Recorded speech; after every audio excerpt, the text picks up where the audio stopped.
당신은 지금까지 살아오면서 사람 때문에 얼마나 많이 울었는가. 믿었던 사람에게 배신당하고 좋아했던 사람에게 상처받고 진심을 다했는데 돌아온 것은 차갑고 텅 빈 메아리뿐이었던 그 밤들을 그 사람이 그런 사람인 줄 왜 몰랐을까 하고 밤새 이불을 꼭 쥐고 자문했던 순간들을 당신은 기억하고 있을 것이다.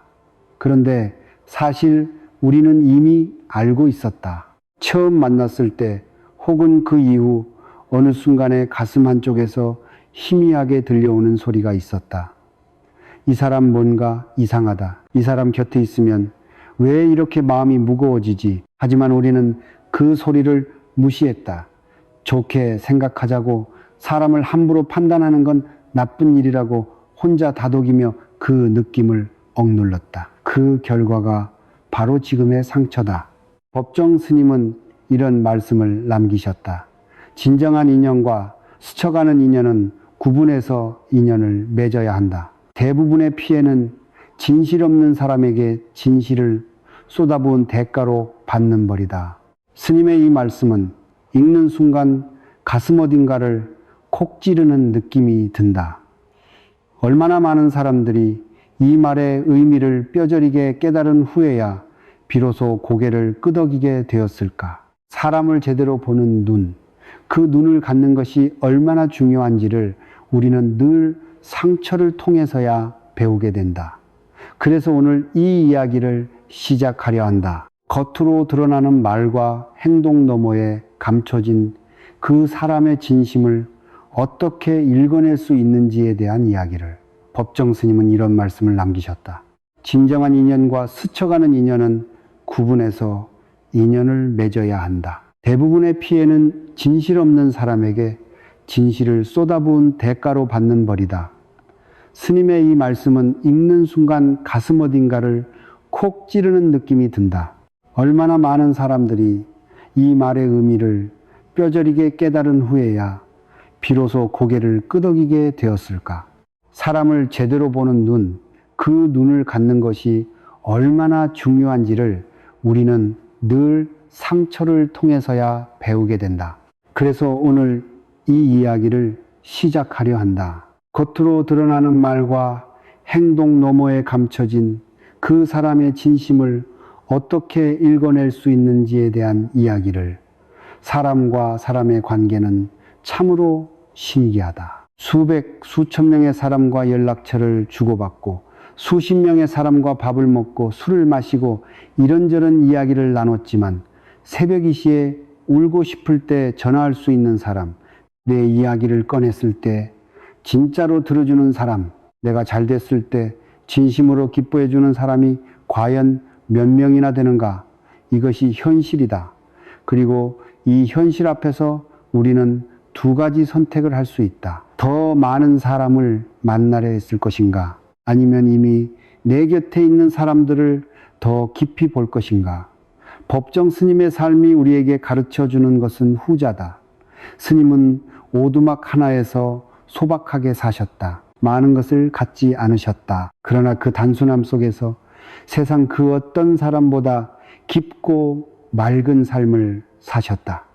사람을 많이 만나지 않으셨지만 만나는 사람마다 진심으로 대하셨다. 그 진심이 닿는 사람들과는 물 흐르듯 자연스럽고 깊은 관계를 이어가셨다. 스님의 삶은 우리에게 이렇게 말한다. 많은 사람을 만나는 것보다 진짜 사람을 알아보는 눈을 갖는 것이 훨씬 중요하다. 그리고 그 눈을 갖기 위해서는 먼저 나 자신을 제대로 보는 것에서 시작해야 한다. 사람과 사람의 관계는 참으로 신기하다. 수백, 수천 명의 사람과 연락처를 주고받고 수십 명의 사람과 밥을 먹고 술을 마시고 이런저런 이야기를 나눴지만 새벽 2시에 울고 싶을 때 전화할 수 있는 사람, 내 이야기를 꺼냈을 때 진짜로 들어주는 사람, 내가 잘 됐을 때 진심으로 기뻐해 주는 사람이 과연 몇 명이나 되는가? 이것이 현실이다. 그리고 이 현실 앞에서 우리는 두 가지 선택을 할 수 있다. 더 많은 사람을 만나려 애쓸 것인가? 아니면 이미 내 곁에 있는 사람들을 더 깊이 볼 것인가? 법정 스님의 삶이 우리에게 가르쳐 주는 것은 후자다. 스님은 오두막 하나에서 소박하게 사셨다. 많은 것을 갖지 않으셨다. 그러나 그 단순함 속에서 세상 그 어떤 사람보다 깊고 맑은 삶을 사셨다. 사람을 많이 만나지 않으셨지만 만나는 사람마다 진심으로 대하셨다. 그리고 그 진심이 닿는 사람들과는 물 흐르듯 자연스럽고 깊은 관계를 이어가셨다.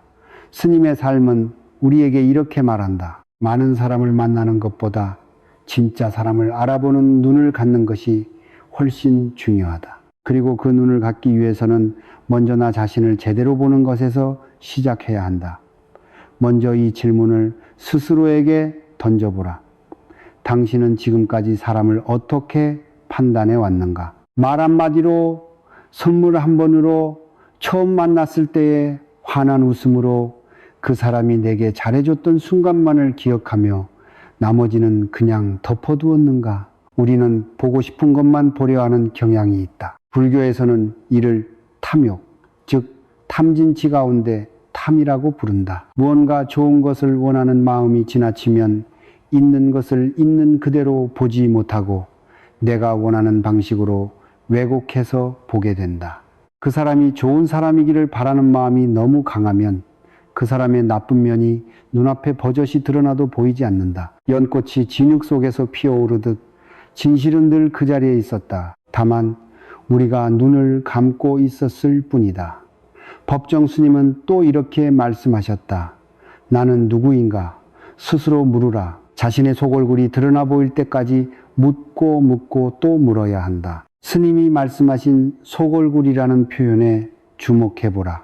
겉으로 보이는 얼굴 너머에 진짜 얼굴이 따로 있다는 뜻이다. 그것은 비단 나 자신에게만 해당되는 이야기가 아니다. 모든 사람에게는 세상에 보여주는 얼굴과 그 뒤에 숨어있는 진짜 얼굴이 따로 존재한다. 사람을 제대로 보는 지혜란 바로 그 숨겨진 얼굴을 읽어내는 능력이다. 그리고 그 능력은 타고나는 것이 아니라 수많은 만남과 이별과 상처와 깨달음을 거치며 서서히 길러지는 것이다.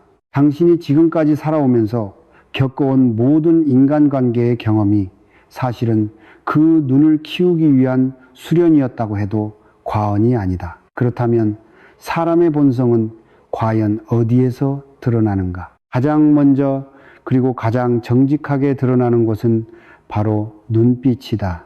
눈은 흔히 마음의 창이라고 한다. 이 말은 결코 낭만적인 수사가 아니다. 불교에서는 눈을 안근이라 하여 감각기관 가운데 가장 중요한 것으로 여긴다. 눈은 대상을 받아들이는 동시에 그 사람의 내면 상태를 밖으로 내보내는 통로이기도 하다. 진심으로 기뻐하는 사람의 눈은 입술과 함께 웃는다. 눈꼬리가 살짝 올라가고 눈가에 작은 주름이 잡히고 눈빛 자체가 따뜻하게 밝아진다. 반면 입은 웃고 있는데 눈은 웃고 있지 않은 사람이 있다. 그 눈빛은 차갑거나 계산적이거나 때로는 공허하다. 이 차이를 우리는 이미 본능적으로 느낀다. 그러나 너무 많은 경우 우리는 그 느낌을 무시하고 입의 웃음만 보고 판단한다. 눈빛이 차가운 사람을 만났을 때 느끼는 그 묘한 불편함. 혹시 경험해 본 적 있는가? 처음 만난 사람인데 어딘가 모르게 경계하게 되는 그 느낌. 또는 반대로 별로 말을 나누지 않았는데도 이 사람 곁에 있으면 왜 이렇게 편안하지? 하는 그 느낌. 이것이 바로 우리 내면에 새겨진 본능적인 사람 보는 눈이다. 부처님께서는 탐욕과 성냄과 어리석음에서 모든 고통이 생겨난다고 말씀하셨다. 그 사람의 눈빛 속에는 이 세 가지가 고스란히 담겨 있다. 무언가를 끊임없이 탐하는 눈빛, 극멸하거나 시기하는 눈빛, 그리고 자신의 행동이 어떤 결과를 낳을지 전혀 헤아리지 못하는 어리석은 눈빛. 이것들은 아무리 고운 말로 포장해도 눈빛에서는 감춰지지 않는다. 눈빛이 차가운 사람을 만났을 때 느끼는 그 묘한 불편함, 혹시 경험해 본 적 있는가? 처음 만난 사람인데 어딘가 모르게 경계하게 되는 그 느낌, 또는 반대로 별로 말을 나누지 않았는데도 이 사람 곁에 있으면 왜 이렇게 편안하지 하는 그 느낌. 이것이 바로 우리 내면에 새겨진 본능적인 사람 보는 눈이다. 부처님께서는 탐욕과 성냄과 어리석음에서 모든 고통이 생겨난다고 말씀하셨다. 그 사람의 눈빛 속에는 이 세 가지가 고스란히 담겨 있다. 무언가를 끊임없이 탐하는 눈빛, 누군가를 은근히 경멸하거나 시기하는 눈빛, 그리고 자신의 행동이 어떤 결과를 낳을지 전혀 헤아리지 못하는 어리석은 눈빛. 이것들은 아무리 고운 말로 포장해도 눈빛에서는 감춰지지 않는다. 눈빛만큼이나 중요한 것이 또 있다. 그것은 그 사람이 자신에 대해 이야기하는 방식이다. 자신을 지나치게 내세우거나 자신의 고생담과 피해자, 서사를 반복적으로 늘어놓는 사람들이 있다. 이런 사람들은 대화를 항상 자기 중심으로 끌어오려 한다. 당신이 힘들었던 이야기를 꺼내면 어느새 그 사람 자신의 더 힘들었던 이야기로 넘어가 있다. 당신이 기쁜 소식을 전하면 그보다 더 대단한 자신의 소식이 뒤따른다. 이것은 그 사람이 아직 자신의 내면에서 무언가 채워지지 않은 결핍이 있음을 드러내는 신호다. 그리고 그 결핍은 당신의 진심으로 채워질 수 없다. 얼마나 많이 들어주고 공감해 주어도 그 밑 빠진 독은 채워지지 않는다. 반면 성숙한 사람들은 자신에 대해 굳이 많이 이야기하지 않는다. 대화에서 상대방에게 더 많은 공간을 내준다. 당신의 이야기를 진지하게 들으면서 고개를 끄덕이고 공감하고 때로는 조용히 한마디 건네는 것으로 깊은 울림을 준다. 그 사람 곁에 있으면 내가 충분히 중요한 존재라는 느낌이 든다. 그 느낌이 진짜다. 법정 스님의 말씀처럼 빈 마음이 곧 우리들의 본 마음이다. 자신을 비워낸 사람만이 타인을 충분히 담을 수 있는 것이다. 물론 처음부터 이런 눈빛을 읽어내는 사람은 드물다. 법정 스님의 글 가운데 우리들의 얼굴이라는 에세이가 있다. 스님은 거기에서 사람의 얼굴을 말없이 바라보고 있으면 문득 안쓰럽고 가여운 연민의 정을 느낄 때가 많다고 하셨다. 몹시 미운 사람일지라도 한참을 무심히 바라보고 있으면 그 얼굴 뒤에 숨겨진 인간적인 슬픔이 보이기 시작한다고 하셨다. 스님의 이 통찰은 깊은 울림을 준다. 사람을 제대로 본다는 것은 단순히 그 사람의 나쁜 면을 간파해서 내 몸을 보호한다는 뜻만이 아니다. 그 사람의 얼굴 속에서 그 사람이 살아온 세월, 그 사람이 겪어온 아픔, 그 사람이 지닌 두려움까지도 볼 수 있는 눈을 갖는다는 뜻이다. 이것이 진정으로 지혜로운 사람 복이다. 그런데 여기서 중요한 질문이 하나 있다. 우리는 왜 그토록 쉽게 사람에게 속는가? 왜 처음 만났을 때의 친절한 말 몇 마디, 반짝이는 미소 몇 번의 마음을 다 열어버리고 마는가? 그 이유는 우리 모두가 사랑받고 싶고 인정받고 싶고 누군가에게 소중한 존재가 되고 싶은 마음을 지니고 있기 때문이다. 이 마음은 인간의 가장 근원적인 욕구다. 그런데 세상에는 바로 이 욕구를 이용하는 사람들이 있다. 처음에 필요 이상으로 친절을 베풀고 지나칠 만큼 열정적으로 관심을 쏟고 당신이 특별한 사람이라고 끊임없이 치켜세운다. 불교에서는 이처럼 상대의 욕구를 이용하는 행위를 일종의 업이라고 본다. 몸과 입과 뜻으로 짓는 말과 동작과 생각이 모두 업을 만들어낸다. 그리고 그 업은 반드시 어떤 형태로든 그 사람의 삶에 다시 돌아온다. 법정 스님이 삶의 순간순간이 아름다운 마무리이며 새로운 시작이어야 한다고 하셨을 때 그 말의 이면에는 이러한 인과의 진리가 담겨 있다. 우리가 지금 어떤 마음으로 타인을 대하는가가 곧 우리의 내일을 만들어가는 것이다. 그러니 진심 없이 친절을 흉내내는 사람은 결국 그 무게를 스스로 감당해야 할 날이 온다. 그러나 그것은 그 사람의 몫이다. 우리가 해야 할 일은 그런 사람의 가면을 일찌감치 알아보는 눈을 기르는 것이다. 그런데 가면을 쓴 사람을 알아보는 것이 어려운 또 다른 이유가 있다. 바로 그 사람들이 얼마나 정교하게 가면을 쓰는가의 문제다. 어떤 가면은 너무나 그럴듯해서 가까이서 오래 함께해도 좀처럼 알아채기 어렵다. 그들은 상대방이 듣고 싶어하는 말을 정확히 알고 있고 상대방의 필요를 기가 막히게 파악하며 상대방의 감정에 공감하는 척 연기도 뛰어나다. 이런 사람들은 처음 만남에서뿐만 아니라 꽤 오랜 시간이 지나도록 진심을 숨길 수 있다. 그렇게 단 한두 번의 만남이나 짧은 시간으로 그 사람을 다 알았다고 생각하는 것은 위험하다. 시간이 가장 정직한 심판이다. 처음부터 진심을 다 꺼내지 말고 시간을 두고 그 사람을 관찰하고 다양한 상황에서 그 사람의 반응을 보고 그 패턴이 일관되는지를 지켜보는 것이다. 좋은 날도 힘든 날도 갈등이 있는 날도 그 모든 날들을 거치면서 변하지 않는 따뜻함이 있는 사람이라면 그것이 그 사람의 진심이다. 반대로 자신이 불편해지는 상황이 되면 갑자기 달라지는 사람이라면 그것이 그 사람의 진면목이다. 그렇다면 가면을 쓴 사람은 어떻게 알아볼 수 있는가? 첫 번째로 살펴보아야 할 것은 앞서 말한 눈빛이지만 그 다음으로 중요한 것이 바로 그 사람이 약자를 대하는 태도다. 잠시 생각해보라. 함께 밥을 먹으러 갔을 때 그 사람이 종업원을 어떻게 대하는지를 본 적이 있는가?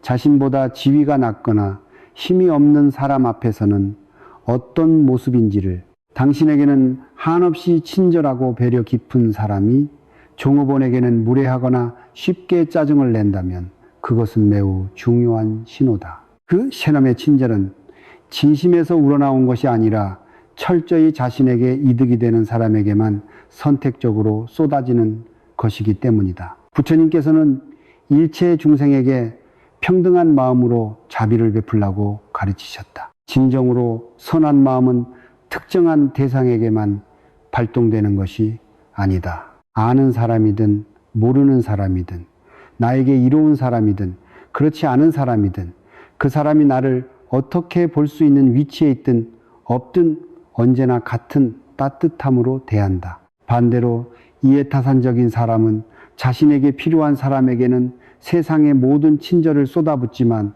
아무 쓸모없다고 판단하는 사람 앞에서는 갑자기 달라진다. 그 경계가 생각보다 훨씬 선명하다. 그리고 그 경계선 양쪽에서의 모습을 잘 살펴보면 그 사람의 진짜 얼굴이 보이기 시작한다.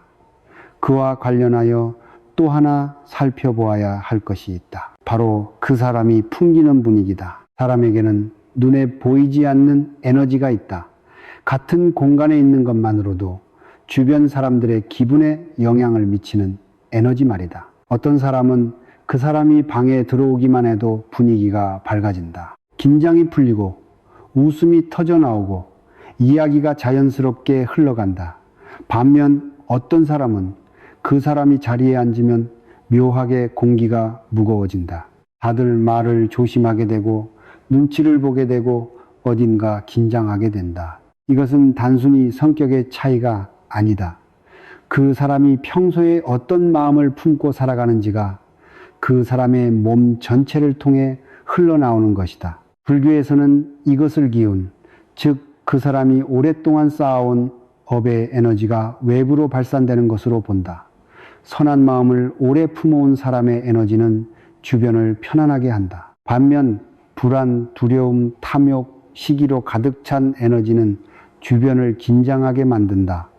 이 에너지는 말보다 먼저 전달된다. 그 사람의 말이 아무리 친절해도 그 에너지가 주는 불편함은 지울 수 없다. 반대로 말이 많지 않아도 그 에너지가 주는 편안함은 함께하는 것만으로도 전해진다. 당신이 어떤 사람을 만난 후 집에 돌아왔을 때 이상하게 피곤하고 기운이 빠진다면 그것에 주목하라. 그리고 어떤 사람을 만난 후 왠지 기운이 나고 기분이 좋아진다면 그것도 놓치지 마라.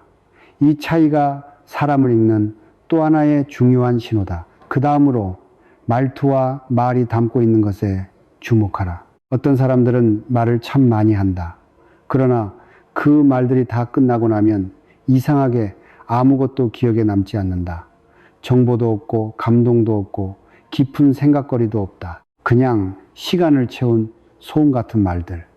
반면 어떤 사람들은 말이 많지 않은데도 그 사람의 한마디가 가슴에 깊이 박혀서 오래오래 울림을 준다. 스님의 말씀은 길지 않았지만 그 속에 담긴 진심과 통찰이 너무나 깊어서 수십 년이 지난 지금도 많은 사람들의 마음속에 살아있다. 말의 길이나 세련됨이 아니라 그 말 속에 얼마나 많은 진심과 사유가 담겨 있는지가 그 사람의 깊이를 드러낸다. 또한 그 사람이 남의 이야기를 할 때 어떤 말을 하는지를 유심히 들어보라.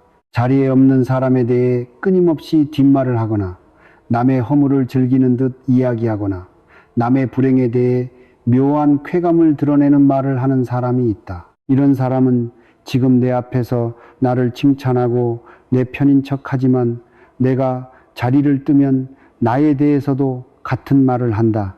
이것은 거의 예외 없이 그렇다. 왜냐하면 그것이 그 사람의 습관이기 때문이다. 남의 약점을 찾아내고 남을 낮춤으로써 자신이 높아지는 느낌을 얻는 것이 그 사람의 내면에서 작동하는 방식이기 때문이다. 반면 있는 자리 없는 자리 할 것 없이 일관되게 사람을 대하는 사람, 남의 약점보다 강점을 먼저 말하는 사람, 남의 성공을 자신의 일처럼 기쁘게 전하는 사람은 진짜다. 그 일관됨이 그 사람의 본성이다. 두 번째로 주목해야 할 것은 그 사람이 돈 앞에서 어떤 반응을 보이는가 하는 것이다.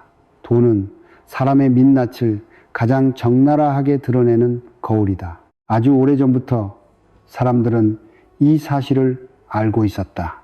돈 문제가 생기기 전까지는 더할 나위 없이 좋은 사람이었다가 그 순간부터 완전히 다른 얼굴을 드러내는 사람들을 당신도 분명 한 번쯤은 겪어봤을 것이다. 법정 스님은 무소유를 말씀하시면서 우리는 필요에 의해서 물건을 갖지만 때로는 그 물건 때문에 마음을 쓰게 된다고 하셨다. 물질에 지나치게 집착하는 사람은 그 집착이 인간관계보다 항상 우선시된다는 사실을 기억하라. 작은 이익 앞에서 계산적으로 변하는 사람, 돈 문제가 생겼을 때 갑자기 연락을 끊는 사람, 자신이 손해를 볼 것 같은 상황에서 태도가 돌변하는 사람, 이런 사람들의 본성은 이미 분명히 드러난 것이다. 물론 이것이 돈에 대한 합리적인 생각 자체를 나쁘게 보는 것은 아니다.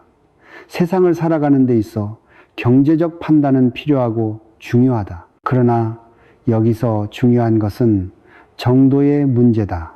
작은 계산까지 빠짐없이 챙기면서 자신이 더 유리한 쪽에 서려 하는 태도, 자신의 이익이 위협받는다 싶으면 눈빛 자체가 달라지는 태도, 이것은 그 사람의 내면이 얼마나 결핍되어 있는지를 보여주는 신호다. 불교의 가르침에서 탐욕은 모든 고통의 근원 중 하나다. 탐욕이 지배하는 사람은 아무리 좋은 겉모습으로 포장해도 돈이라는 시험 앞에서는 반드시 그 진면목이 드러나게 되어 있다. 세 번째로 살펴보아야 할 것은 타인의 성공이나 기쁜 소식을 접했을 때 그 사람의 표정과 반응이다. 이것은 사람을 읽는 데 있어 가장 예리한 기준 중 하나다. 진심으로 함께 기뻐해주는 사람과 입으로는 축하한다고 말하면서 눈빛은 어딘가 굳어있는 사람의 차이는 생각보다 선명하다. 잘 살펴보면 그 차이가 보인다. 진심 어린 축하를 받을 때는 온기가 느껴진다. 그 사람의 목소리에 흥분이 실리고 눈빛이 반짝이며 같이 신나하는 기색이 역력하다. 반면 억지로 내뱉는 축하는 어딘가 공허하다. 미소가 잠깐 지나갔다가 금방 사라지고 바로 화제를 바꾸거나 어딘가 어색한 침묵이 흐른다. 인간의 마음속에는 자신보다 나은 사람을 보았을 때 본능적으로 올라오는 질투심이 있다. 이것은 숨기기 어렵다.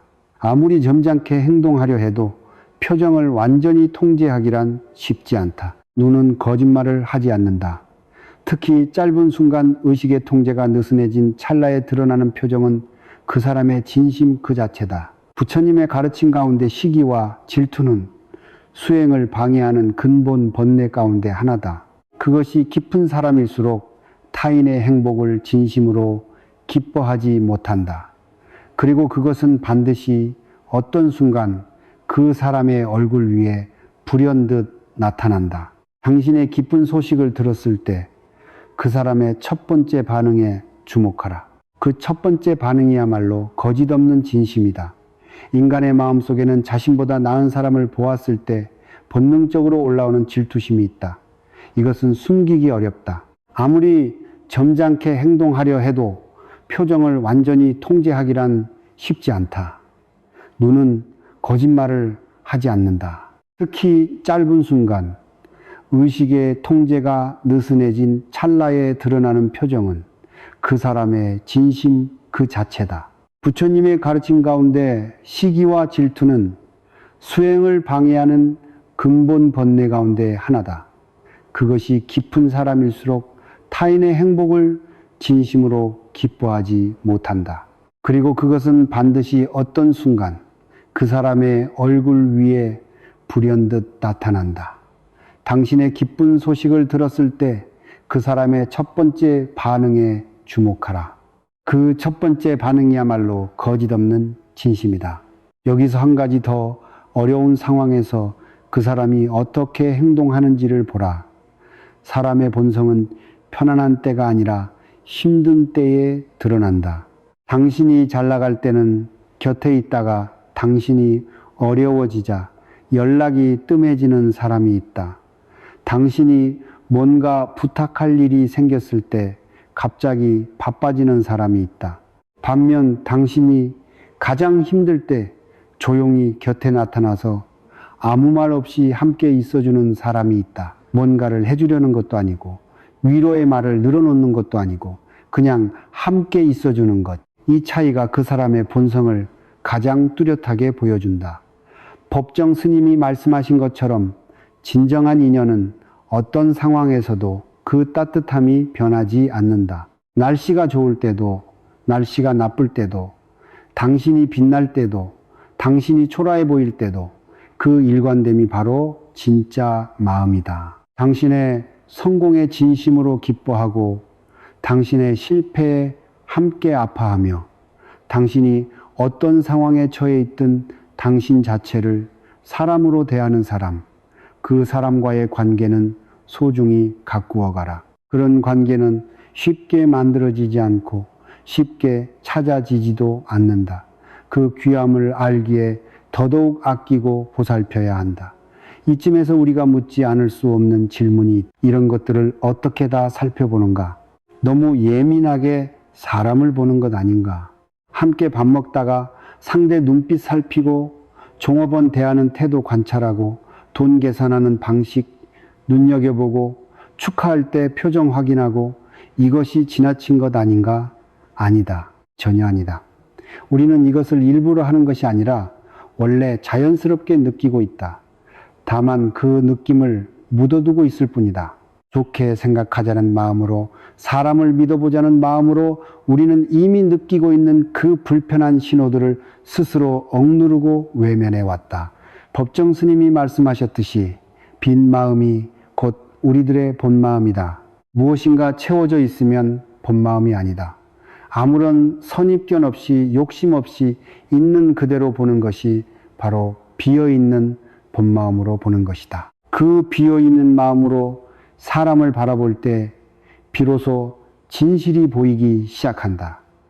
그렇다면 우리가 그 불편한 느낌을 무시하게 되는 이유는 무엇인가? 여러 이유가 있겠지만 가장 큰 이유 중 하나는 외로움이다. 세상을 살아가다 보면 마음 깊은 곳에서 쓸쓸함을 느끼는 순간들이 있다. 그 외로움이 클수록 좋은 사람을 만났다는 착각에 더 쉽게 빠져든다. 설령 뭔가 이상한 느낌이 들더라도 이 사람마저 잃고 싶지 않다는 마음에 그 느낌을 묻어두게 된다. 그러나 법정 스님은 바로 이런 상황에 대해 이렇게 말씀하셨다. 옷깃을 한 번 스친 사람들까지 인연을 맺으려고 하는 것은 불필요한 소모적인 일이다. 스님의 말씀은 냉정하게 들릴 수도 있지만 사실 그 속에는 우리를 향한 깊은 배려가 담겨 있다. 헤프게 마음을 열다 보면 결국 상처만 남는다. 진짜 소중한 인연을 만날 자리가 텅 빈 채 아픔만 쌓여가는 것이다. 외로움을 달래기 위해 아무에게나 진심을 쏟는 것은 매우 위험하다. 법정 스님은 이를 이렇게 표현하셨다. 아무에게나 진실을 투자하는 건 위험한 일이다. 그것은 상대방에게 내가 쥔패를 일방적으로 보여주는 것과 다름없는 어리석음이다. 진심은 진심인 사람에게만 쏟아야 한다. 그리고 그 사람이 진심인 사람인지 아닌지를 파악하기 위해서는 어느 정도의 시간이 필요하다. 첫 만남의 인상이 아니라 시간이 지나면서 쌓여가는 행동의 패턴을 보아야 한다. 처음에는 좋아 보였어도 시간이 지나면서 다른 면이 드러날 수 있고, 반대로 처음에는 인상이 별로였던 사람이 알면 알수록 진실된 마음이 보이는 경우도 있다. 그러니 서두르지 마라. 서두름 자체가 이미 판단을 흐리게 한다. 이제 한 가지 매우 중요한 원칙에 대해 이야기해보자. 반복되는 행동 패턴의 문제다. 많은 사람들이 이 원칙을 이해하면서도 막상 실제 상황에서는 놓쳐버리곤 한다. 왜냐하면 사람은 자신이 원하는 방식으로 상대를 해석하려는 본능이 있기 때문이다. 그 사람이 나에게 한번 잘해준 기억이 있으면 그 기억이 나쁜 기억 10개를 가려버린다. 반짝이는 좋은 순간에 집중하고 불편했던 순간은 예외로 치부한다. 그러나 이것이야말로 우리를 반복적인 상처로 이끄는 함정이다. 한 번의 실수는 누구에게나 있다. 상황이 안 좋았을 수도 있고 그날따라 기분이 나빴을 수도 있다. 그러나 같은 행동이 반복된다면 그것은 더 이상 실수가 아니다. 그것은 그 사람의 굳어진 인격이다.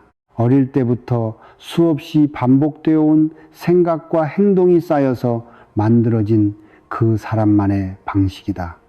불교에서는 이를 업이라는 개념으로 설명한다. 우리의 몸과 입과 뜻으로 짓는 행동과 말과 생각들이 쌓여서 업이 되고 그 업이 그 사람의 삶 전체를 관통하는 성향으로 굳어진다. 한 번의 잔인한 말은 기분 나쁜 날에 실수일 수 있다. 그러나 그것이 2번, 3번 반복된다면 그것은 그 사람 안에 깊이 새겨진 업이다. 그리고 그 업은 쉽게 바뀌지 않는다. 세상에는 사람은 변할 수 있어 라는 믿음이 있다. 물론 사람은 변할 수 있다. 그러나 그것은 그 사람 스스로가 변하기를 간절히 원하고 그것을 위해 끊임없이 노력할 때 이루어지는 것이다. 나의 사랑과 인내로 그 사람을 변화시킬 수 있다는 생각은 때로 대단히 위험한 환상이 된다. 법정 스님은 이렇게 말씀하셨다. 버리고 비우는 일은 결코 소극적인 삶이 아니라 지혜로운 삶의 선택이다. 버리고 비우지 않고는 새 것이 들어설 수 없다. 이 말씀을 인간관계에 적용하면 이렇게 된다.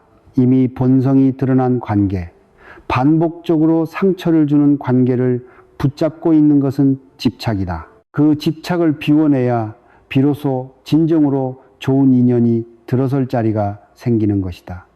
그렇다면 이미 그 사람의 본성이 보인다고 생각될 때 우리는 어떻게 해야 하는가? 먼저 섣불리 단정 짓지 마라. 몇 가지 관찰로 그 사람의 전부를 안다고 생각하는 것은 오만이다. 사람은 복잡하고 한 가지 면만으로는 그 사람의 전부를 알 수 없다. 법정 스님은 사람의 얼굴을 오래 바라보면 안쓰러움과 연민이 올라온다고 하셨다. 그 연민은 그 사람의 나쁜 면이 사실은 그 사람이 살아오면서 겪은 아픔의 산물일 수 있다는 이해에서 나온다. 거칠고 차갑게 굴어왔던 사람의 어린 시절을 들여다보면 그 사람이 그렇게 될 수밖에 없었던 이유가 보이는 경우가 많다. 그 이해가 있으면 판단은 좀 더 부드러워지고 비난은 사라지며 대신 고요하고 현명한 거리두기가 가능해진다. 그렇다. 고요하고 현명한 거리두기, 이것이 핵심이다. 그 사람을 비난하거나 험담하거나 내치는 것이 아니라 조용히 그 사람과의 거리를 조율하는 것이다. 법정 스님은 이렇게 말씀하셨다. 스쳐가는 인연이라면 무심코 지나쳐 버려야 한다. 이 말은 차갑게 등을 돌리라는 뜻이 아니다. 그 사람을 향한 나의 에너지와 기대와 집착을 내려놓고 자연스럽게 멀어지라는 뜻이다. 마치 계절이 바뀌면 꽃이 지듯 모든 것은 때가 되면 자연스럽게 흘러가게 되어 있다. 억지로 붙잡지 않아도 되고 억지로 내쫓을 필요도 없다. 그저 있는 그대로 자연의 흐름처럼 놓아주면 된다. 그것이 불교에서 말하는 집착에서 벗어나는 길이기도 하다. 그렇다면 이미 본성이 드러난 사람과는 어떻게 멀어져야 하는가에 대해 좀 더 구체적으로 이야기해 보자. 많은 사람들이 이 부분에서 어려움을 겪는다. 머리로는 이 사람이 내게 맞지 않는다는 것을 알면서도 막상 멀어지려 하면 죄책감이 올라오거나 상대방의 반응이 두려워서 망설이게 된다. 오랜 시간 함께 해왔다면 더욱 그렇다. 나쁜 기억보다 좋았던 기억이 더 먼저 떠오르기도 하고 내가 이 사람을 버리는 것 아닐까 하는 자책이 따라오기도 한다. 그러나 여기서 분명히 해야 할 것이 있다. 거리를 두는 것은 그 사람을 버리는 것이 아니다. 그 사람을 미워하는 것도 아니다. 다만 나와 그 사람이 서로에게 좋은 영향을 주고받지 못하는 관계라는 사실을 있는 그대로 인정하는 것이다. 불교에서 말하는 인연이란 고정된 것이 아니다. 인연은 끊임없이 변하고 어떤 인연은 때가 되면 자연스럽게 소멸한다. 그것이 자연의 이치이고 삶의 이치다. 봄꽃이 피었다가 지듯 계절이 바뀌듯 인연도 그 생명이 닿으면 자연스럽게 물러나게 되어 있다. 억지로 붙잡을 필요도 없고 억지로 끊어낼 필요도 없다.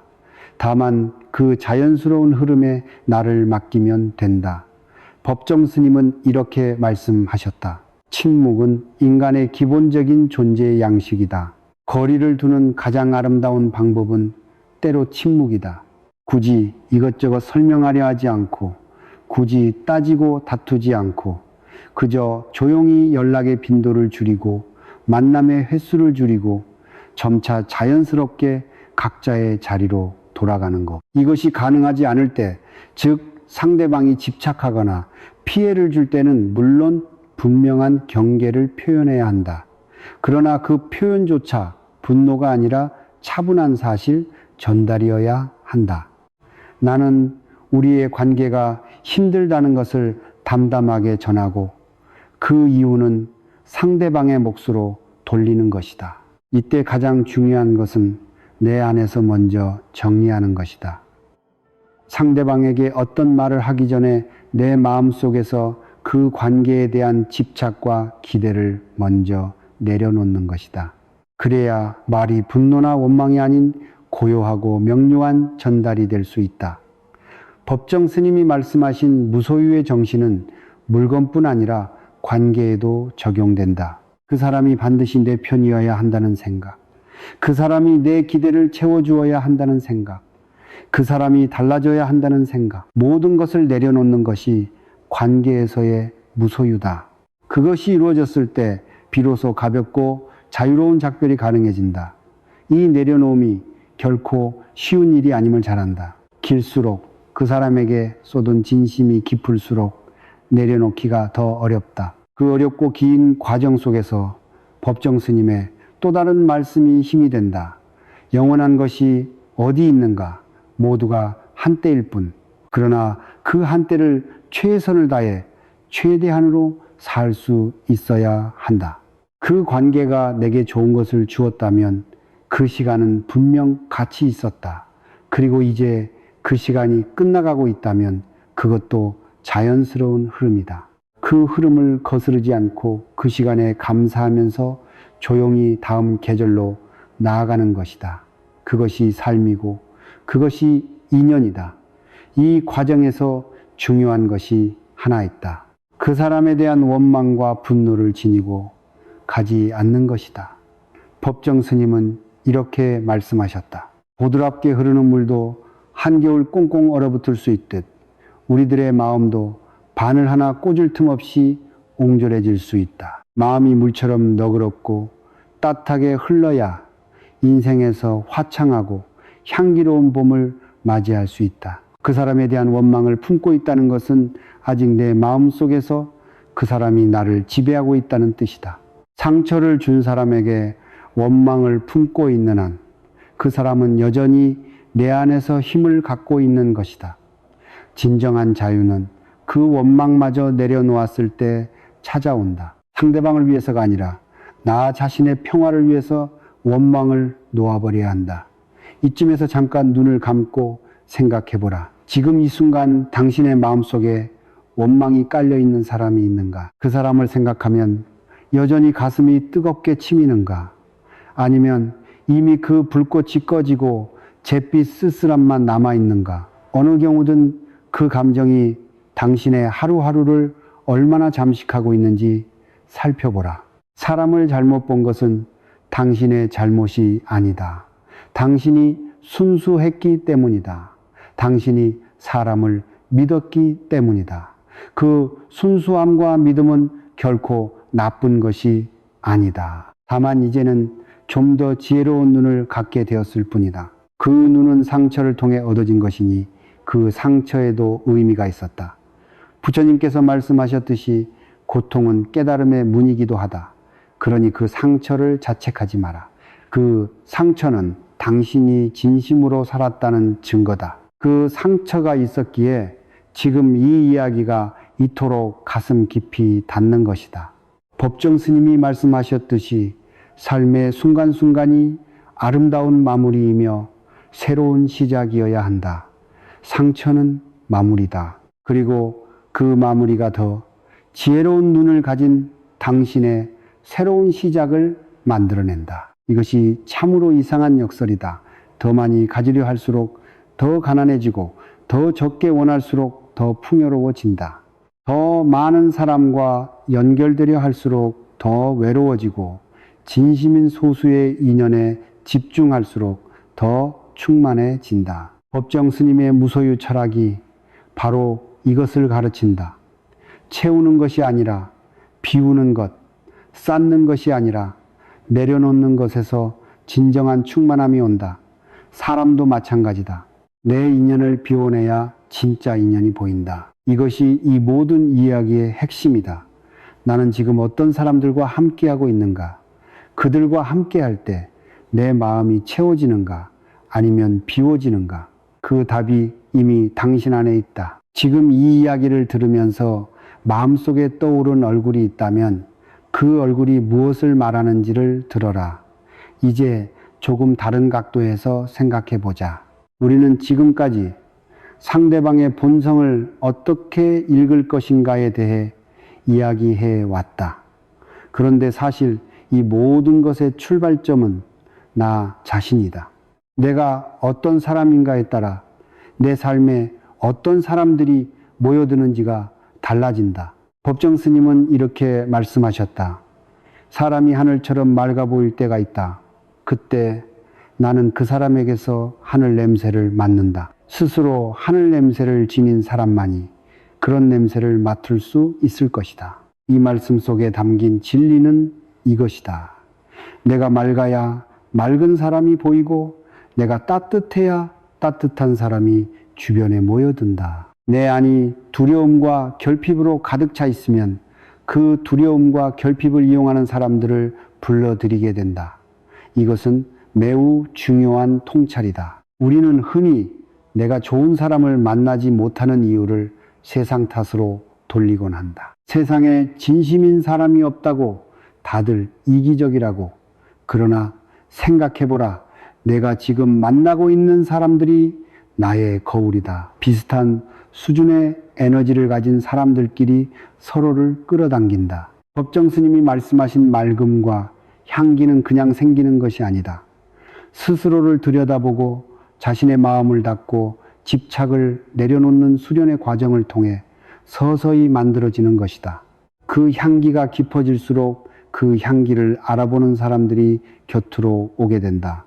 그러면 나 자신을 어떻게 들여다보아야 하는가? 법정 스님은 이렇게 말씀하셨다. 나는 누구인가?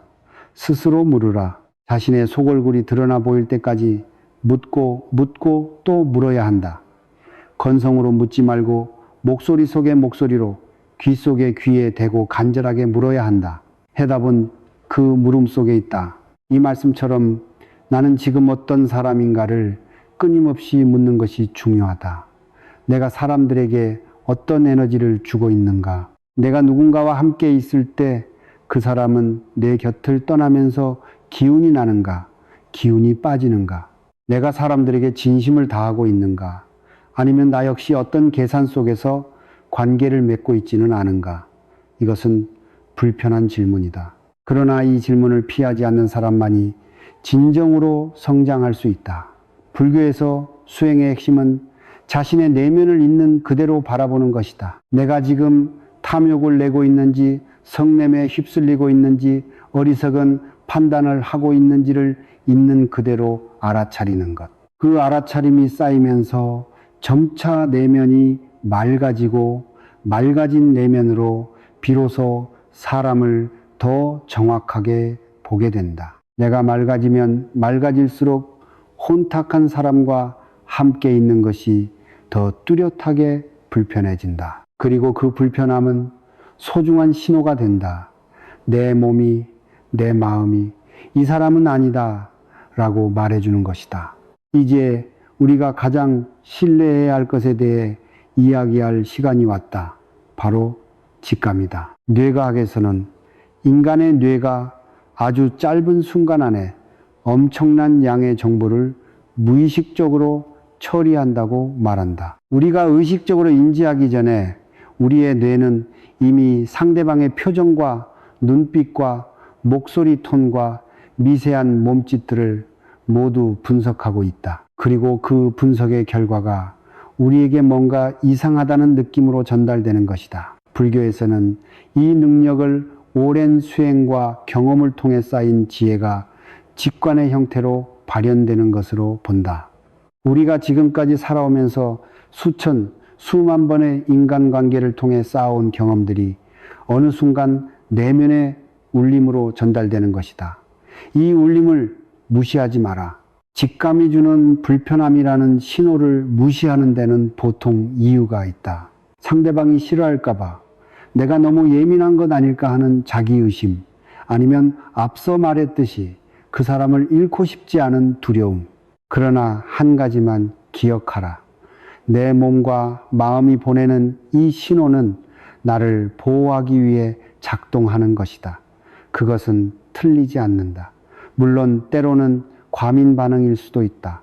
그러나 대부분의 경우 나중에 돌이켜보면 그 처음의 느낌이 맞았다는 것을 알게 된다. 법정 스님이 말씀하신 것처럼 빈 마음으로 받아들이는 첫 번째 울림은 욕심이나 두려움으로 왜곡되기 전에 순수한 정보다. 그것을 믿어라. 직감을 믿는 연습을 하다 보면 점차 사람을 보는 눈이 더 정교해진다. 처음에는 막연하게 불편하다는 느낌만 오던 것이 시간이 지나면서 그 불편함이 어디서 오는 것인지, 어떤 구체적인 행동이나 말에서 비롯된 것인지를 알 수 있게 된다. 그리고 그것을 알아차릴 수 있게 되면 더 이상 감정에 휩쓸리지 않고 차분하게 상황을 볼 수 있게 된다. 부처님께서 가르치신 팔정도 가운데 정견이 있다. 바르게 보는 것, 있는 것을 있는 그대로 보는 것, 탐욕이나 두려움이나 미움으로 왜곡하지 않고 그저 있는 그대로를 보는 것. 이 정견의 능력이 쌓일수록 사람을 읽는 눈이 깊어진다. 그런데 이쯤에서 한 가지 조심해야 할 것이 있다. 사람을 읽는 눈이 생긴다는 것이 냉소적인 눈을 갖는다는 뜻이 되어서는 안 된다. 세상의 모든 사람이 다 이기적이고 다 가면을 쓰고 있다는 냉소는 지혜가 아니라 상처에서 온 방어막이다. 법정 스님은 이렇게 말씀하셨다. 우리가 지금 이 순간 전 존재를 기울여 누군가를 사랑하고 있다면 이 다음에는 더욱 많은 이웃들을 사랑할 수 있다. 다음 순간은 지금 이 순간에서 태어나기 때문이다. 이 말씀은 상처를 입었더라도 사랑하기를 멈추지 말라는 권유다. 다만 더 지혜롭게, 더 안목 있게 사랑하라는 것이다. 세상에는 진정으로 선한 마음을 가진 사람들이 분명히 존재한다. 계산 없이 나누고 조건 없이 배려하고 진심으로 함께 기뻐하고 슬퍼하는 사람들이, 그런 사람들은 말하지 않아도 그 존재 자체에서 빛이 난다. 가까이 있으면 마음이 따뜻해지고 함께 있으면 저절로 더 나은 사람이 되고 싶어진다. 그런 사람을 만났다면 그것은 인생에서 가장 소중한 선물 중 하나다. 법정 스님이 말씀하신 것처럼 좋은 친구는 인생에서 가장 큰 보배이다. 그런 보배를 알아볼 수 있는 눈을 갖는 것, 그리고 그런 보배를 만났을 때 감사한 마음으로 소중히 여기는 것, 그것이 사람을 읽는 지혜의 궁극적인 목적이다. 이쯤에서 또 하나의 중요한 이야기를 해야 한다. 사람을 읽는 지혜가 생겼다고 해서 모든 사람을 의심의 눈으로 보아야 한다는 뜻은 아니다. 오히려 그 반대다. 진짜 사람을 볼 줄 아는 눈이 생기면 두려움 없이 사람을 만날 수 있게 된다. 무분별하게 마음을 열지 않으면서도 진정으로 좋은 사람 앞에서는 주저없이 마음을 열 수 있게 된다. 법정 스님은 이렇게 말씀하셨다. 텃밭에서 이슬이 내려앉은 애호박을 보았을 때 친구한테 따서 보내주고 싶은 그런 생각, 혹은 들길을 거닐다가 정답게 피어있는 들꽃과 마주쳤을 때 그 아름다움의 설렘을 친구에게 전하고 싶은 마음, 이런 마음을 지닌 사람은 멀리 떨어져 있어도 영혼의 그림자처럼 함께할 수 있는 좋은 친구다. 이런 마음을 지닌 사람이 당신 곁에 있는가? 계산 없이 조건 없이 그저 작은 것을 보고 당신이 떠올라 나누고 싶어하는 사람이, 그 사람이 진짜다. 진짜 사람은 말보다 행동으로, 설명보다 존재로 자신을 드러낸다. 굳이 자신이 얼마나 좋은 사람인지 말하지 않는다. 그냥 그 사람의 행동이, 그 사람의 눈빛이, 그 사람의 존재 자체가 말해준다. 함께 있으면 왜 이렇게 편안하지? 이 사람 곁에 있으면 왜 이렇게 나다울 수 있지? 하는 느낌. 억지로 맞추지 않아도 되고 잘 보이려 하지 않아도 되고 그냥 있는 그대로의 내가 받아들여지는 느낌. 그 느낌이 드는 사람이라면 그 직감을 믿어라. 법정 스님이 말씀하신 진정한 인연이란 바로 그런 것이다.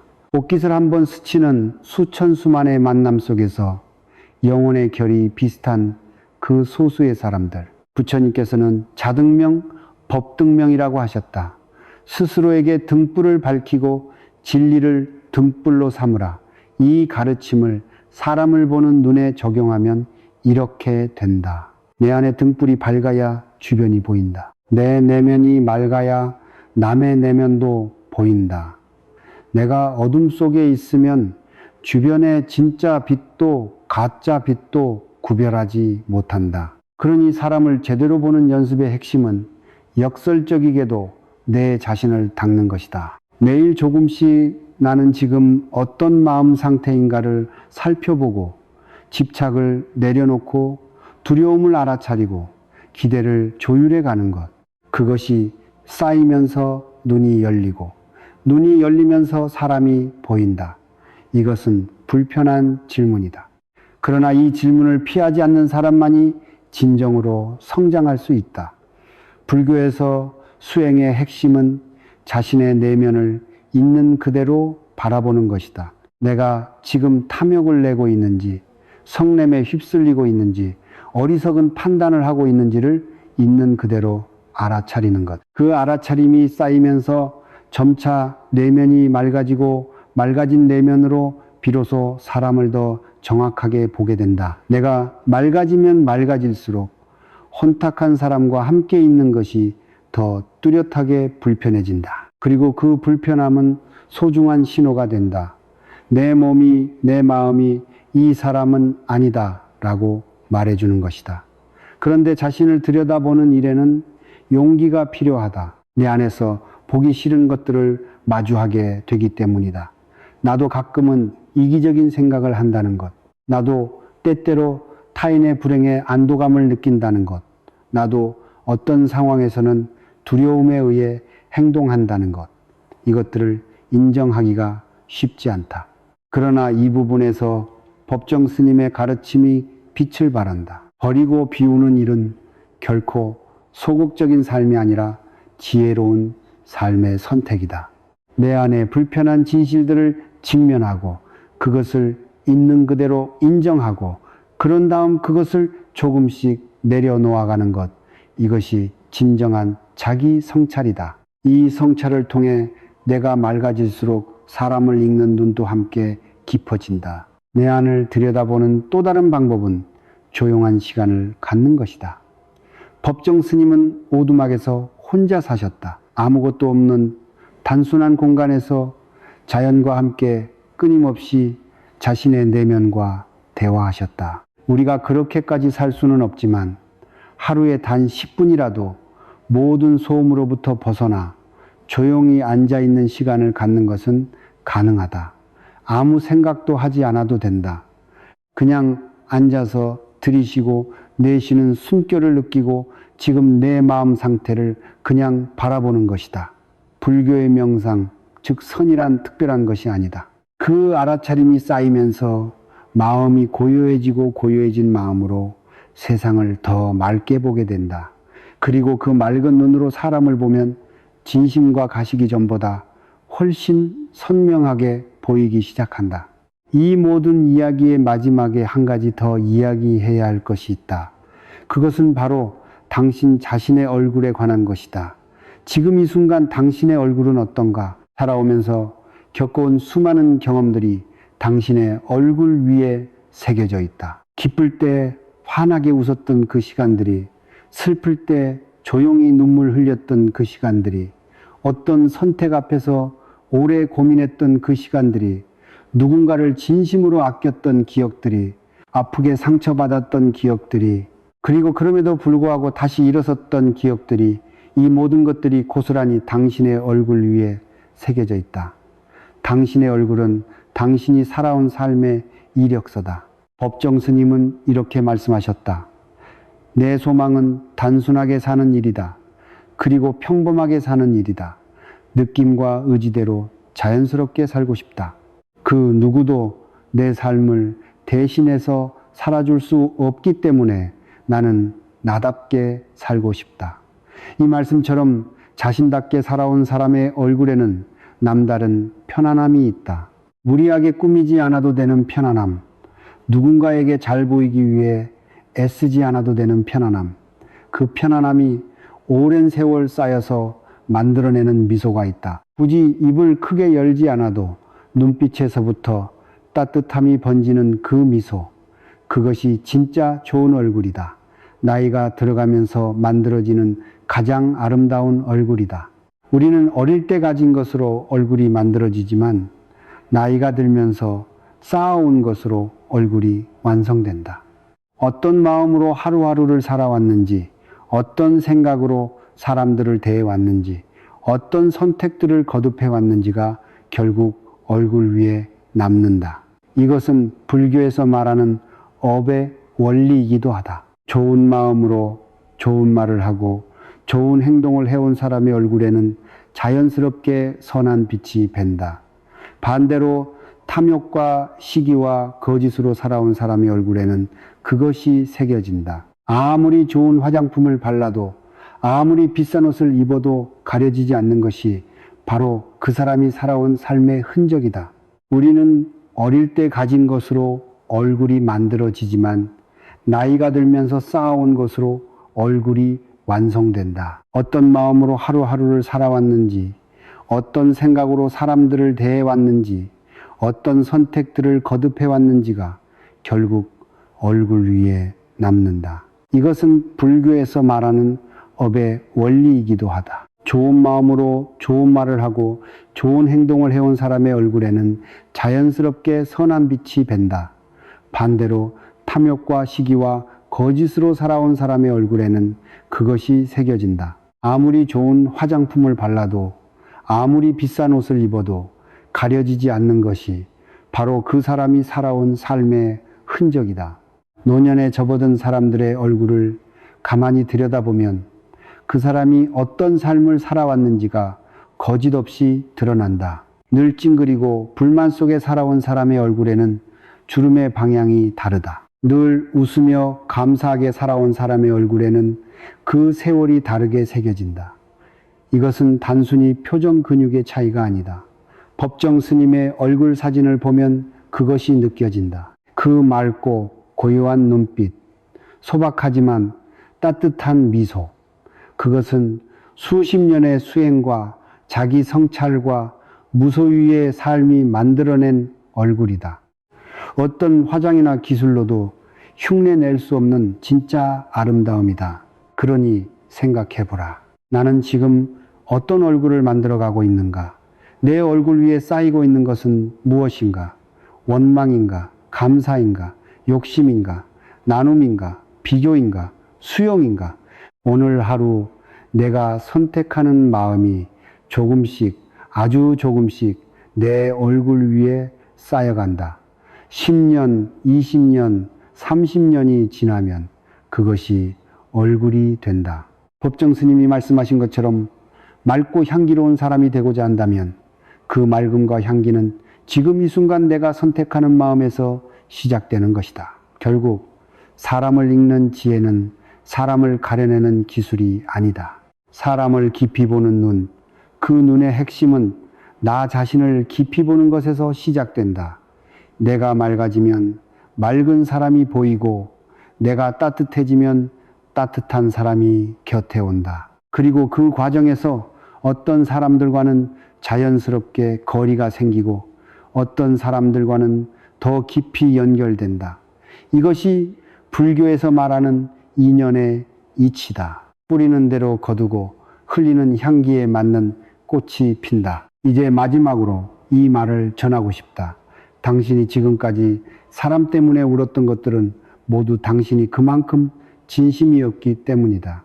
그 진심은 결코 낭비가 아니었다. 그 진심이 쌓여서 지금의 당신을 만들었고 그 상처가 당신의 눈을 조금 더 깊게 만들었다. 법정 스님이 말씀하셨듯이 삶의 순간순간이 아름다운 마무리이며 새로운 시작이어야 한다. 상처는 마무리다. 그리고 그 마무리가 더 깊어진 눈을 가진 당신의 새로운 시작을 만들어낸다. 이제 당신은 조금 더 지혜롭게 사람을 볼 수 있다. 아프지 않게, 두려워하지 않게 있는 그대로 볼 수 있다. 그리고 그 눈으로 진짜 인연을 만났을 때 주저없이 마음을 열 수 있다. 사람을 읽는 지혜를 갖게 된 사람은 삶이 달라진다. 더 이상 아무에게나 에너지를 쏟지 않는다. 더 이상 모든 사람에게 인정받으려 애쓰지 않는다. 대신 진정으로 소중한 인연 앞에서는 훨씬 더 깊이 마음을 쓸 수 있게 된다. 법정 스님이 말씀하셨듯이 인간적인 필요에서 접촉하며 살아가는 사람들은 주위의 몇몇 사람들에 불과하고 그들만이라도 진실한 인연을 맺어 놓으면 좋은 삶을 마련하는데 부족함이 없다. 세상의 모든 사람과 친밀할 필요가 없다. 그 몇 안 되는 진짜 인연들을 깊이 가꾸어 가는 것으로 삶은 이미 충분히 풍요롭다. 그 풍요로움은 화려하지 않다. 조용하고 소박하고 잔잔하다. 법정 스님이 말씀하신 것처럼 작은 것에서 고마워하고 만족할 줄 아는 마음, 함께 있는 사람의 따뜻한 눈빛 하나에 마음이 충만해지는 것, 전화 한 통 없이 그냥 아는 것만으로도 든든한 존재가 곁에 있다는 것, 이런 것들이 모여서 진정한 삶의 풍요가 된다. 그리고 이런 풍요는 진짜 사람을 알아보는 눈을 가진 사람만이 누릴 수 있는 것이다. 사람을 읽는 지혜를 갖게 된 사람은 삶이 달라진다. 더 이상 아무에게나 에너지를 쏟지 않는다. 더 이상 모든 사람에게 인정받으려 애쓰지 않는다. 대신 진정으로 소중한 인연 앞에서는 훨씬 더 깊이 마음을 쓸 수 있게 된다. 법정 스님이 말씀하셨듯이 인간적인 필요에서 접촉하며 살아가는 사람들은 주위의 몇몇 사람들에 불과하고 그들만이라도 진실한 인연을 맺어 놓으면 좋은 삶을 마련하는데 부족함이 없다. 세상의 모든 사람과 친밀할 필요가 없다. 그 몇 안 되는 진짜 인연들을 깊이 가꾸어가는 것으로 삶은 이미 충분히 풍요롭다. 그 풍요로움은 화려하지 않다. 조용하고 소박하고 잔잔하다. 법정 스님이 말씀하신 것처럼 작은 것에서 고마워하고 만족할 줄 아는 마음, 함께 있는 사람의 따뜻한 눈빛 하나에 마음이 충만해지는 것, 전화 한 통 없이 그냥 아는 것만으로도 든든한 존재가 곁에 있다는 것, 이런 것들이 모여서 진정한 삶의 풍요가 된다. 그리고 이런 풍요는 진짜 사람을 알아보는 눈을 가진 사람만이 누릴 수 있는 것이다. 이 지혜가 우리에게 전해주는 또 하나의 선물이 있다. 그것은 노년에 접어들수록 더욱 빛을 발하는 선물이다. 젊을 때에는 에너지가 넘쳐서 좋지 않은 관계에서 받은 상처도 어느 정도는 회복이 된다. 그러나 나이가 들수록 에너지는 한정되고 상처의 회복은 더디어진다. 그렇기에 누구와 함께 할 것인가, 누구에게 마음을 쓸 것인가를 더 신중하게 선택해야 한다. 법정 스님이 말씀하신 삶은 소유물이 아니라 순간순간에 있습니다라는 가르침이 여기서도 빛난다. 남은 시간이 소중할수록 그 시간을 진짜 인연과 함께하는 것이 얼마나 중요한지를 알게 된다. 진심으로 마음이 맞는 사람과 함께 나누는 조용한 차 한 잔이 수십 명이 모인 시끄러운 자리보다 훨씬 더 삶을 충만하게 한다. 그러니 두려워하지 마라. 사람이 무섭다고 다시는 상처받지 않겠다고 마음을 굳게 닫아버리지 마라. 법정 스님이 말씀하셨듯이 보드랍게 흐르는 물처럼 마음이 너그럽고 따뜻하게 흘러야 인생에서 화창하고 향기로운 봄을 맞이할 수 있다. 다친 마음으로는 봄이 오지 않는다. 다만 이제는 조금 더 지혜롭게 흘러라. 아무데나 흘러내리지 않고 진정으로 받아들일 수 있는 땅을 향해 흘러라. 그 흐름 속에서 당신은 분명 당신의 진심을 알아보는 진짜 사람들과 만나게 될 것이다. 사람의 본성을 읽는 지혜란 결국 이것이다. 눈빛 속의 온기를 느끼는 것, 약자 앞에서의 태도를 살피는 것, 돈 앞에서의 민낯을 보는 것, 타인의 기쁨 앞에서의 첫 번째 반응을 알아차리는 것, 반복되는 패턴 속에서 굳어진 인격을 인식하는 것, 그리고 무엇보다 내 몸과 마음이 보내는 불편함이라는 신호를 무시하지 않는 것. 이 모든 것들이 하나의 눈으로 모인다. 그 눈은 특별한 사람만 가질 수 있는 것이 아니다.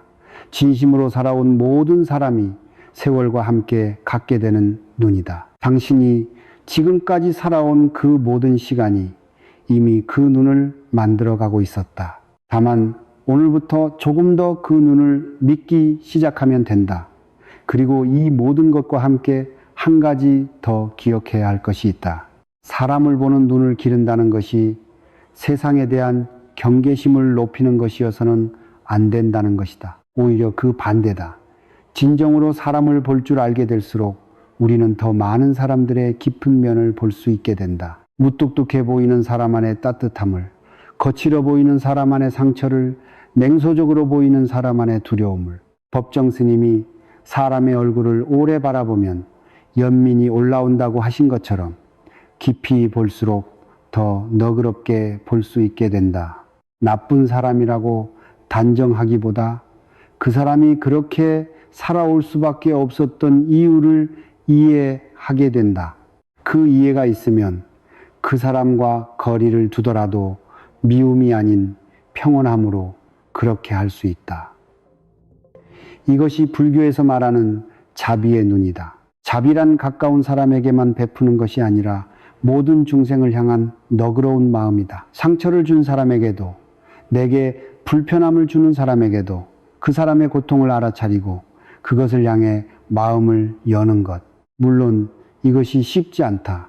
상처를 받고 나서 곧바로 자비의 마음을 갖기란 어렵다. 그러나 시간이 지나면서 그리고 내 내면이 조금씩 맑아지면서 그 자비의 눈이 열리기 시작한다. 그 눈이 열렸을 때 비로소 우리는 진정으로 자유로워진다. 더 이상 그 사람의 말과 행동에 흔들리지 않고 더 이상 그 사람에 대한 분노의 에너지를 쓰지 않게 된다. 그리고 그렇게 자유로워진 에너지를 진정으로 소중한 관계에 쏟을 수 있게 된다. 이 지혜는 하루아침에 완성되지 않는다. 법정 스님이 수십 년의 수행을 통해 맑은 눈을 갖게 되셨듯이 우리도 살아가면서 매 순간의 관계를 통해 조금씩 깊어지는 것이다. 실수도 하고 다시 속기도 하고 또다시 상처를 받기도 할 것이다. 그러나 그럴 때마다 그 경험이 눈을 더 밝게 만들어 준다는 것을 기억하라. 부처님의 길도 한 걸음 한 걸음이었다. 우리의 길도 그렇다. 완벽하게 사람을 읽어야 한다는 강박이 아니라 오늘 이 순간 좀 더 솔직하게 나를 들여다보고 좀 더 깊이 타인을 바라보는 것, 그것으로 충분하다. 그 작은 실천이 쌓여서 어느 날 당신은 자신도 모르는 사이에 사람 보는 눈이 달라진 것을 느끼게 될 것이다. 오늘의 이야기는 여기까지입니다. 이 영상이 도움이 되셨다면 구독과 좋아요를 눌러주세요. 이런 이야기들을 더 많은 분들께 전할 수 있도록 여러분의 응원이 큰 힘이 됩니다.